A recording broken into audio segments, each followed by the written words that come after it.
ఆ స్వీట్ అర్జున్, అమ్మా నాన్న వాళ్ళు కిందున్నారు. వాళ్ళు నీ పూర్తి రైట్స్ హోల్సేల్ గా నాకెప్పుడో రాసిచ్చేశారు. ఇప్పుడు నువ్వు నా ఆస్తి మేడం.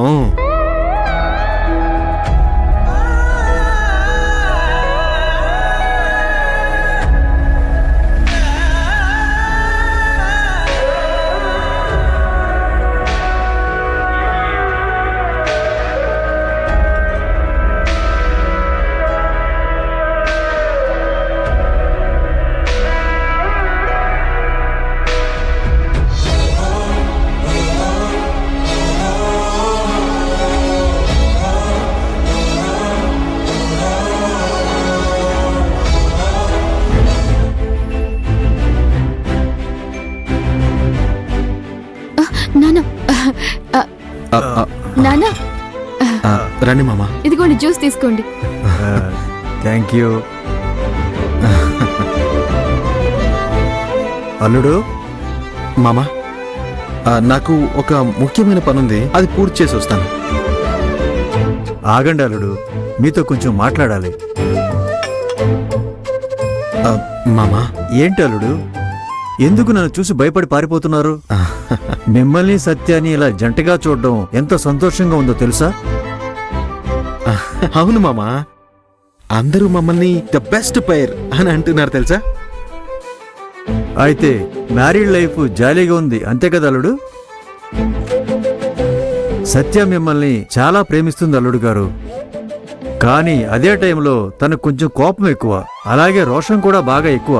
మనసులో ఉన్నదైతే మాత్రం అప్పటికప్పుడే తను బయట పెట్టేస్తుంది అల్లుడు గారు. మాటలు తోటాల్లా గుచ్చుకుంటాయి. మీరదంతా మనసుకు తీసుకోకండి. నేను కూడా అడ్జస్ట్ అయ్యి నడుచుకుంటున్నాను మామా. మా మధ్య ఉన్నది ఒకే ఒక సమస్య, అది దేవి వదినే మామా.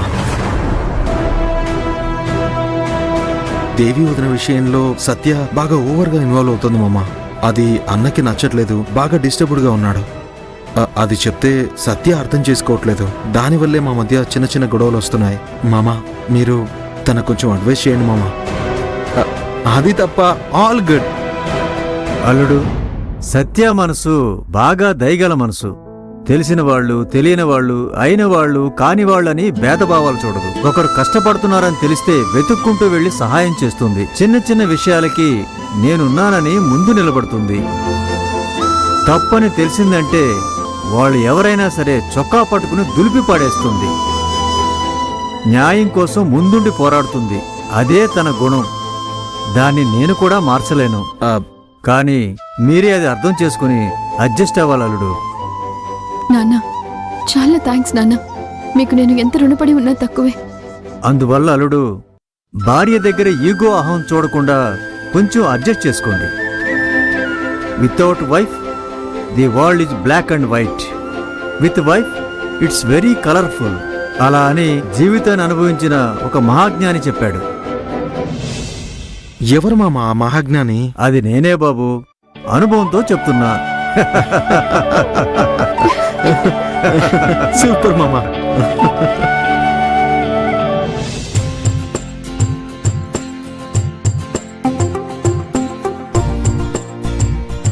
అమ్మా, ఇక్కడే ఉన్నారా?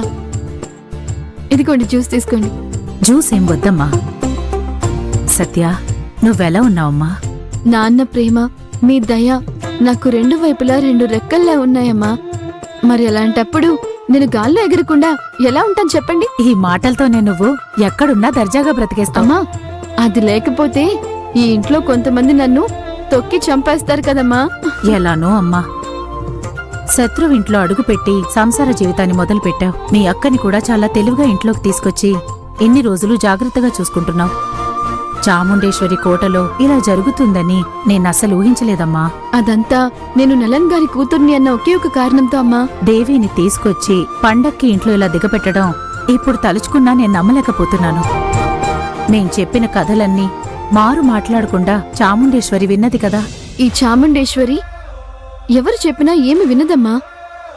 కానీ డబ్బున్న వాళ్ళు చెప్తే మాత్రం మాట్లాడకుండా సైలెంట్గా వింటుంది. నాన్న దగ్గరున్న ఆస్తి వల్లే చాముండేశ్వరి నోరు మూసుకునుంది తెలుసా. ఆవిడ చేతులు కట్టుకునేలా చేసింది. ఆ ఆస్తి ఎలాగైనా సరే నా ద్వారానే ఆవిడ చేతికి రావాలని ఆవిడ కలలు కంటోంది. ఆ విషయాలు ఇప్పుడిక్కడ మాట్లాడొద్దు. మీ ఇద్దరూ అయితే సంతోషంగా ఉన్నారు కదా, అది చాలా చాలా సంతోషంగా ఉన్నామమ్మా. కానీ అమ్మా నాన్న ఊళ్ళో ఉన్నారు. వాళ్ళని కలవలేకపోతున్నాను. వాళ్ళతో సరిగ్గా మాట్లాడలేకపోతున్నాను.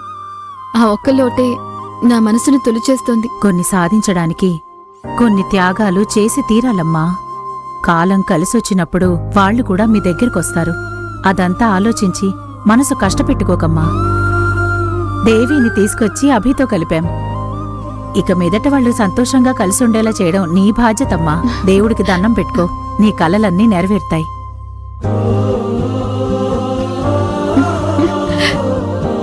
అక్కడేమో నాన్న సపోర్ట్ చేస్తూ మాట్లాడారు, ఇక్కడేమో మా అమ్మ ప్రేమ భరోసా. దేవుణ్ణి నేను ఇది తప్ప ఇంకేమీ అడగలేదు కదమ్మా. నేను చాలా అదృష్టవంతురాల్ని. నువ్వు సంతోషంగా ఉండరా. సరే అమ్మా, నేనందరికీ జ్యూస్ ఇచ్చేస్తాను. ఆ.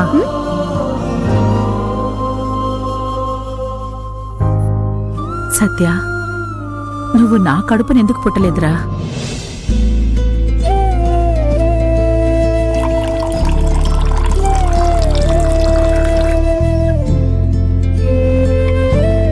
అక్కా, ఏంటక్కా, నువ్వేం భయపడకు. వాళ్ళందరూ హాల్లోనే ఉన్నారు. నువ్వు చాలా టయర్డ్గా ఉన్నావు. ఇదిగో ఈ జ్యూస్ తాగు.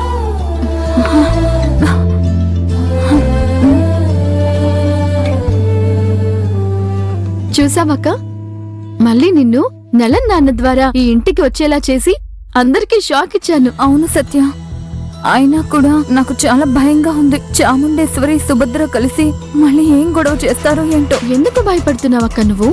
నిన్ను బంధించింది వాళ్ళు. ఆ చాముండేశ్వరికి సుభద్రకి ఈ పాటికి జ్వరం వచ్చే తీరాలి. నిన్ను మళ్ళీ ఇంట్లో చూడగానే వాళ్ళ కాళ్ళు చేతులు పక్షవాతం వచ్చి పడిపోయి ఉంటాయి. ముఖాలు మాడిపోయాయి. దొంగకి తేలికుట్టినట్టుగా ఉన్నారు.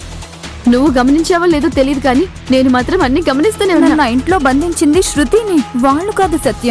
నువ్వు అమాయకురాలివే, అందుకనే ఇంత అమాయకంగా ఆలోచిస్తున్నావు. అందువల్ల నిన్ను ఇలా భయపెట్టి ఆడుకుంటున్నారు. వాళ్ళిద్దరూ చెప్పకుండా శృతి ఒంటరిగా తన డెసిషన్ తీసుకుంటుందా? వాళ్ళందరూ తోడు దొంగలక్క. సరే ముందు జ్యూస్ తాగు.